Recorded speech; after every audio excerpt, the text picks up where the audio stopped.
Ladies and gentlemen, we're back sa second portion ng ating pong discussion. We're discussing obesity and being overweight. At kanina ho, marami na hong factors na nabanggit si Miss Riza. At before the break, nagtatanong po tayo, ano bang mga paraan para mag-lose weight? Pero before she goes back and tackle yung the ways, no, or the ideal ways to lose weight, gusto kong balikan niya muna yung causes ng obesity. Lalong-lalo na yung on the emotional side. Kasi yung iba, akala nila, sobra lang ang kain eh.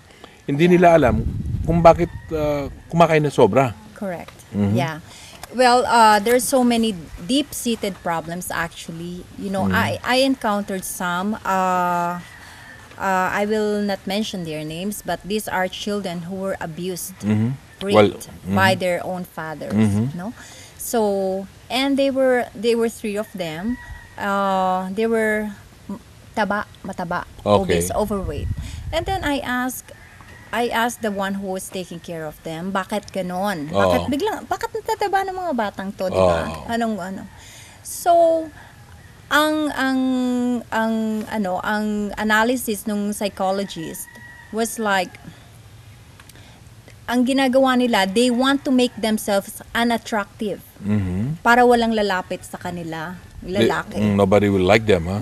No one will like them, people will leave them alone. So, yung mga yung matataba, ganyan, wag natin silang pagtawanan kasi hindi mo alam kung ano talaga yung problema niya. It's more than the eating. So, yung underlying, there is an underlying problem there. So, yung iba naman, the self-esteem is very low. So, doon nila dinadaan? So, doon nila dinadaan sa pagkain para mapansin sila. Okay. To make themselves, pansinin, gano'n naman. So, usually children or even not children na gustong magpapansin, that's what they tend to do too. No?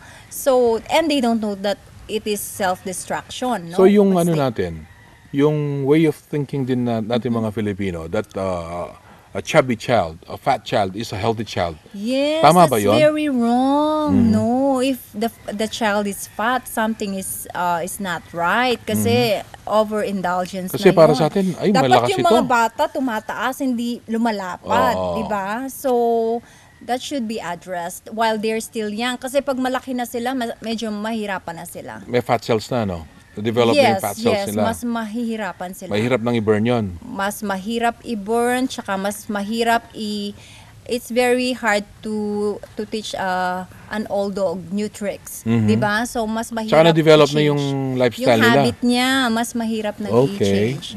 So, or, kung nahirapan kayong papayatin yung anak nyo, look at yourself. Okay. Baka mataba ka rin. Di ba? Kaya gusto mo rin namang kumain. Baka gusto mong payat yung anak mo, pero ikaw naman, you're overindulging.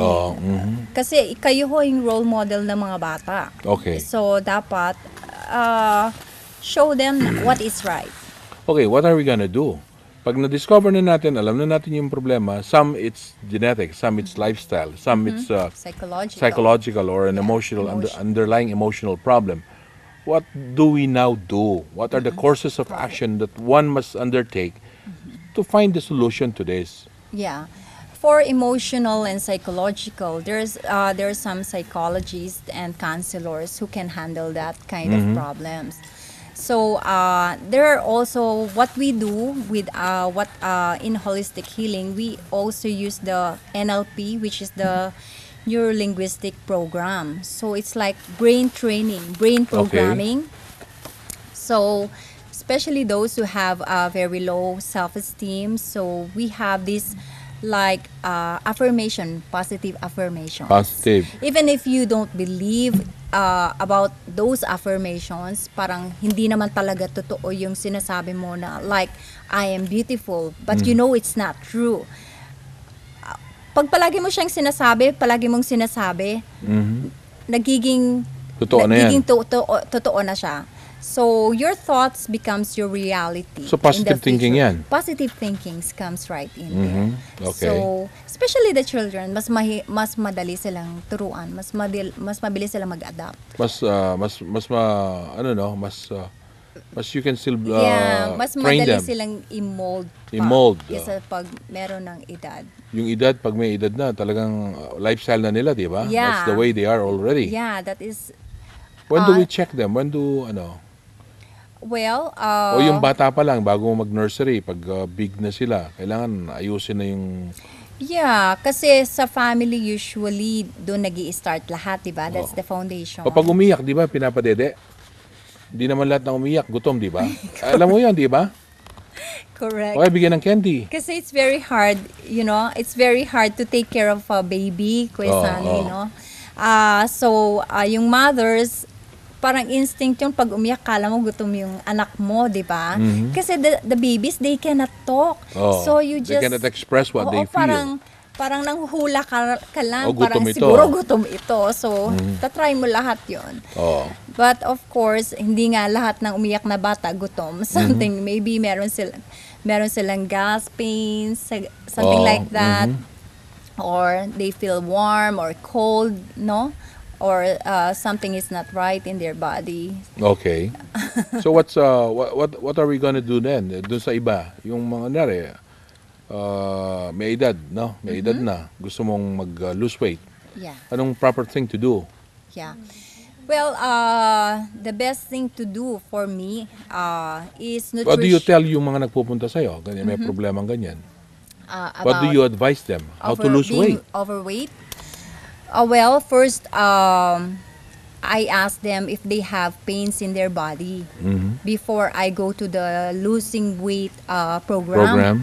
Okay. Kasi yung physical state nila, yung program ko will depend on that. So, kung meron siyang heart problems, I Okay. cannot do a running exercise for him. Oo. So, usually kasi yung mga overweight, meron na ring issues yung mga yan Oo. physical Lalong-lalo issues. pag nasa edad na, di ba? Lalo na pag nasa edad na.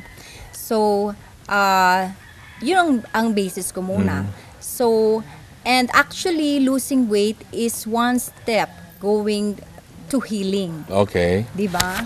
So, I always combine nutrition and exercise. You are a nutritionist. Yes, I'm a nutritionist. What do you tell them? Do you find out what they're eating? What is their staple, yes. I ask them about their diet, Okay. about their lifestyle, where they live, their activities every day. Diba? And I also tackle yung relationships. Okay. Because I do a holistic healing. It should Within be the family complete. and within the couple. Yes, ganyan. yes. Relationship. It doesn't have to be everything. At Okay. least yung yung very Basic. I need to know that. Kasi that's the only way I can really approach the problem. A total solution or a holistic Yes, solution. hindi pwedeng ito lang alam ko, Oo. di ba? Baka hindi mag-work kung doon ka lang nagko-concentrate, Yes, di ba? yes, I should know everything. How important is for them to be convinced that this is the right thing to do? I always tell my clients that they try it first. Don't believe what I say. Kasi marami namang, anyone can say I'm good. I Okay. can make you lose weight. I can make you feel good. Oh. I can make you look beautiful, di ba? Madaling sabihin yun. I always tell them, you try it first. If you don't like it, let's stop. Di ba? Kasi mahirap kasing hindi mo pa tinatry, ginajudge mo na. Okay. So, that's what I do. Oh, tapos pag naayos mo na yung diet, di ba? Anong mga exercise naman na binibigay mo sa kanila? After I Sabi do mo, the- yung angkop, kung may sakit sa puso, kailangan mild Correct. muna. Yeah. So, after the nutrition, I also combine it with exercise. And then, the exercise, like for example, for elders, even for youngs, that is why it's very important for me to know yung activities niya. Oo. Para alam ko kung active siya, kung gusto niya yung outdoor. If the person is hindi naman siya Mahilig.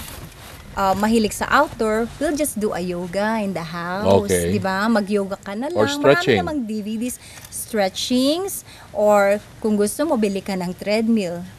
Or sa gym ka lang. Kung anti-social siya, then there's also ganun, di a ba? problem there. Oo. Not really, not all naman anti-social, they have problems.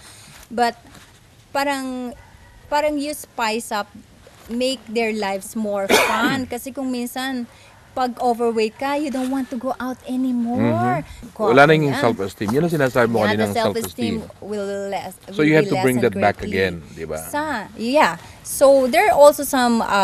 So aside from nutrition and exercise, like for the exercise, yoga. I always recommend yoga because Yoga. it's a total. Or part of the regimen.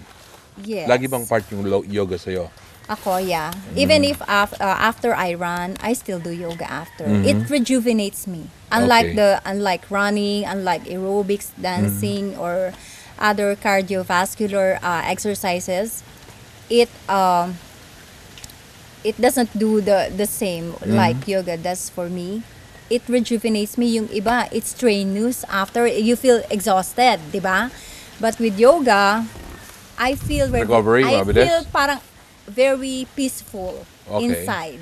So, kahit 5 minutes of stretching, I always include it in my regimen. So, and also about exercise, Yung swimming ba is you good? have to be careful kung anong exercise Oh. nyo. Hindi lahat ng kasi ngayon, inang running, magra-run kayo, dapat you have to prepare. Okay. Diba? Hindi ka basta tatakbo kagad. Huwag kayong tatakbo kagad. Walk muna kayo, Okay. tapos siguro jog, tapos takbo, walk. Ganon, Oh, combine. combination. Or get a trainer, a coach, no? Huwag ko kayong padalos-dalos kasi baka ma-injure kayo. Is it okay na magpatingin ka muna sa doktor? It's also, yeah, that will help a lot, especially if you are feeling something something is not good It's in not your correct. body, Wow. 'di ba?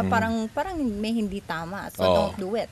Pag may doubt, magpatingin. Oo, magpatingin ho kayo. Tsaka, and remember, before and after exercise, you need to stretch. That is very important. No? Huwag kayong May warm up. warm up. Tapos may cool down. Tama ba yan? Tama. Nung nagkasama tayo sa gym, tinuturo sa atin yun, Correct. di ba? And you hydrate. Na- Hydrate. With water. Water is still the best. For me, water. Water, importante yan.